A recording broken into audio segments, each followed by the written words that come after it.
we'll guide you through how to use VS Code Online to enhance your coding experience. If you find this helpful, consider subscribing and liking the video. First, go to your web browser and navigate to vscode.dev. This website hosts the online version of Visual Studio Code, allowing you to access it right in your browser without any installation.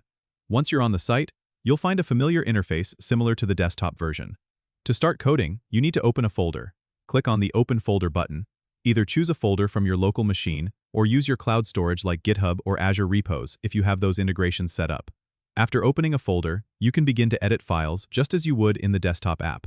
The online version supports many of the same features, including syntax highlighting, code completion, and the integrated terminal. To use extensions, click on the extensions icon on the left sidebar. Here, you can search for and install any available extensions that are compatible with VS Code Online. Keep in mind that while most extensions work, some that require local execution might not be supported. If you want to use version control, you can connect your GitHub account. Click on the accounts icon in the lower left corner, sign in with GitHub, and you'll be able to clone repositories, manage branches, and commit changes directly from the browser. Remember to save your work regularly by using the File menu or the handy keyboard shortcuts. Using VS Code Online is a convenient way to code from any machine without the hassle of installing software, making it perfect for quick edits or when you're on the go. Don't forget to subscribe and comment if this helped you out.